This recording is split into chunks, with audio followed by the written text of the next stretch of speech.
Coach, you sat in here yesterday and told us you've seen a lot of crazy things happen on senior nights and talked about how interesting it is with trying to balance the emotions and moving past that. I guess that kind of played out how you thought it would.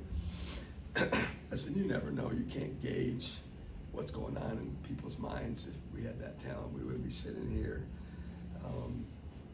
I don't know. That's something you have to ask the players. But certainly the game didn't unfold the way we wanted it to. I mean, it was like a glorified pickup game in terms of the offense. I mean, both teams were scoring at will, and that was frustrating, I'm sure, for both coaching staffs. I loved how we were clicking on the offensive end, but we just didn't seem as engaged. We weren't getting into the ball. We weren't dictating. We were getting any deflections. And a lot of that is because how well South Carolina played. I mean, we knew going in that they were a different feeling, looking basketball team than they were 7 games ago when we played them in Columbia. We told our guys, we showed our guys that they've gotten better.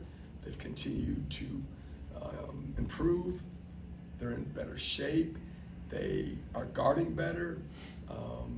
And you saw it. I mean, they're a better basketball team. They're a dangerous basketball team right now. They can beat a lot of teams in our league. A week ago, they had Alabama in overtime, and they played well. They played really, really well. And fortunately, there in the second half, our defense finally took hold and got some turnovers that turned into offense. Go ahead to Steph and then to Brian. Chris, I guess what's it meant to you, these last couple games to, see your guys, beat down late in the game, kind of go into a timeout and really come out and respond and pull away from games? It's a good characteristic to have for a basketball team. It's certainly something that we've kind of been there, done that now.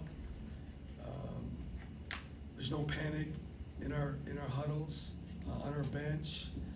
These games are long. There's a lot of possessions. A lot of things can happen. When you get those opportunities and you take advantage of them, it just gives you confidence the next time you're in them that, hey, we've been there, done that. We can do this. And we didn't even talk about that kind of stuff. We just talked about, working on guarding this play or that play or what we want to run offensively or what we need to shore up defensively, and just kind of stuck with the process and kept grinding away. And then in the end, I really felt we had 4 or 5 defensive possessions that we were really handsy and just got after the ball and really, really changed the tenor of the game. I told Shaq, I thought the sequence that made the biggest difference was when not only was he making shots, but he drew those back-to-back offensive fouls in those positions. How crucial was that sequence in your opinion? Well, we were talking about it in the huddles. Who's going to take a charge? Who's going to take a charge? I don't think we had taken one up until that point, if I'm not mistaken. And, we're not one of the teams that takes the most in the country, but we usually take 1 or 2 at least a game. And we kept talking about how they're driving in there and playing off one, and no one's coming over from the help side and sticking their nose in there. And they were big plays. I mean, they were huge plays. They were daggers, if you will, and game changers, if you will. And Shaq's gotten better at the knack of timing of doing those, not so much in the paint, but out front. And I've had some guards in the past, and one of them's on my staff that was really good at that. But it's really nice to see. We'll go second row middle to Jack and then back to the cameras and John. Seems like every game we're talking about the development of Sean Jones. He had some clutch shots for y'all tonight. I guess what did you see from him tonight?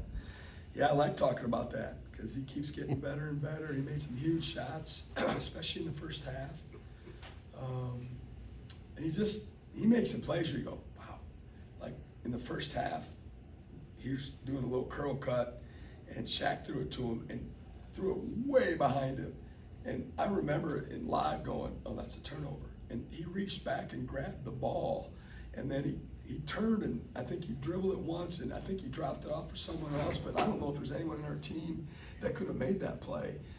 If you don't remember it, you have to go back and watch it, because it was an incredible display of his length and feel and just instincts. It's like he had magnet in his hands, and he just keeps coming and coming, and he's very confident. The shot he took there in the second half in front of our bench, I didn't think that was probably the best shot. He was running pretty hard into a transition 3, but he's got a lot of confidence in himself. Chris, it seemed like in the first half, South Carolina got off to that better start, and then y'all had the momentum the rest of the way, and then kind of the second half, they got back into it, and then you guys ran away with it as well. Was there anything kind of specifically on the back end of both of those halves that you saw your team do, or do you have any specific message that you thought they responded to well at those points? Just keep fighting. You know, it's no big Newt Rockney speeches, you know, in the middle of our huddles during the game or even halftime. It's just got to stay together and keep fighting. We did switch up our offense there the last 10 minutes of the game, and they were, you know, 33 is obviously a physical guy, and they decided to kind of spread the court a little bit more and get Tolu in some ball screens, and did an excellent job of him and Rams Davis on the side there in front of our bench. They were trapping it. You know, when you're on the side, you got like a 6 defender, and Rams fought off the trap and hit Tolu. And I remember hitting Shaq for a big 3, but I think that, you know, really helped our offense to spread them out a little bit more. And in the end, I really felt, you know, their starters played a ton of minutes. If you look at it, most of them played 33, 34, 35 minutes. And I just felt from where I sat that, you know, it just kind of wore them down a little bit. You know, their passes were just a little bit off, not quite as sharp, and our hands kept getting after it. And I think that really turned the tide.